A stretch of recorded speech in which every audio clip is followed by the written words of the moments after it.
Hello again and welcome back to another one. And today we have a couple of topics to cover. One that's quite hilarious and petty, to be honest, an update on the story we covered in the last video after Eminem met up with Detroit rappers including Vezzo. And if you were with us for the last video, we covered how some fans on the web pulled up receipts on the Detroit rapper from the past where he made some spicy comments about Eminem's music. And we have an update on this story, and you could argue that Vezzo probably saw our last video and isn't a fan of the coverage, and we'll get to this in a moment.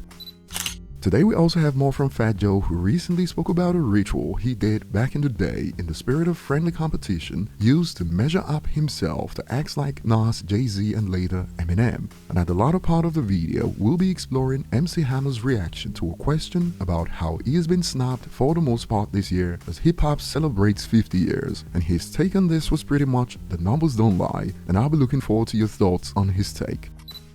Starting with Vezzo, who finally got a meet up with Eminem a few hours ago. The fans who remember his past interviews pulled up receipts of some not so positive things he's had to say about Eminem, since you know the internet is forever. And now you could argue that word of that video got to Vezzo due to some changes that's been spotted on his social media. We gotta find out about this under this summarizing his change of heart, as he went from saying that he doesn't listen to Eminem because he loves his mommy, and then to claims that he grew up listening to Eminem, and then to claims that Eminem is still the biggest inspiration. And it was brought to our attention, interesting, that he took down the video and edited his caption under the photo. And this is true, the bit about Eminem still being the biggest inspiration has been taken out of the post on Instagram, and the video he posted of meeting up with Eminem has been taken down from his social media. In the last video we covered on this, I stated at the 4-minute mark, don't be surprised if in a few months we see another contradictory headline, since Vezzo has been inconsistent in the past about Eminem, and here we are one day later. Man's already editing and taking out comments about Eminem, and it is wild because even on IG under his post with Eminem under this, my boy finally got a meet M laughing emoji.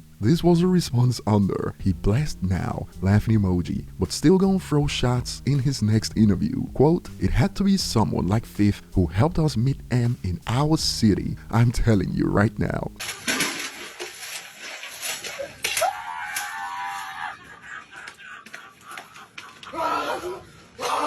In less than 24 hours, man already went to work, and I'll be looking forward to your thoughts. Moving on to the next point, Fat Joe was recently on the Complex Sneakers show, where he made claims about how he has the best sneaker game in the game, but he also shared an interesting story about a ritual he practiced whenever he wanted to drop an album on rappers that set the standard for friendly competition. Check it out. First of all, I kept an apartment in the South Bronx for like 15 years. I paid the rent every day, right? Every time I did my album, I would go to this apartment. I would have a poster of Nas, I would have a poster of Jay-Z. And in my own mind, I would tell myself my music has to be just as good or even better than them. And then we added Eminem to the poster. Okay. You know, every time somebody got on fire, we was like, oh, he gotta go down. Like, we gotta make that, that's just the nature of me and my DNA, my soul. Friendly competition. Sure. And this is strange because all we hear on social media or even from certain rappers is how it is only a certain demographic from the United States that ever held Eminem in high regard. But whenever we cover these stories, we see the opposite, and I'll be looking forward to your thoughts later.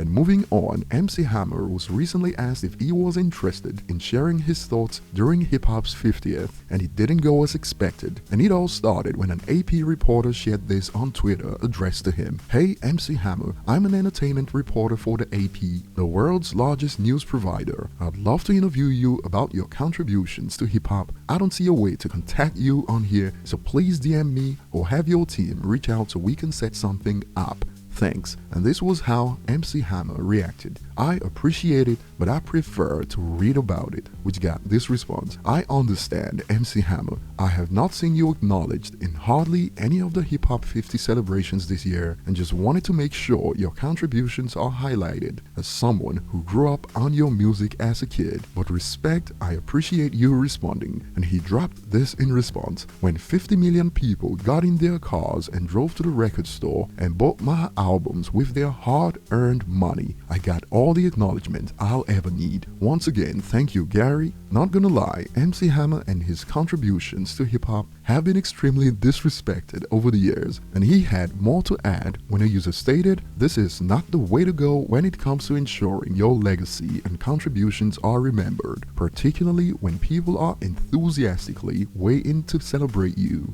And he hit back with this: "What part of appreciating my fans don't you understand? I acknowledged all their efforts, including the journey from home to the record store. Oh snap, I forgot to mention the gas in the car. You probably read it too fast." Sadly, this is something that acts of the streaming era will never understand, like hundreds of people in multiple locations around the world in a queue waiting to get their hands on your latest album that cost between $15 to $20. Share your thoughts below. Thanks for watching and see you on the next one.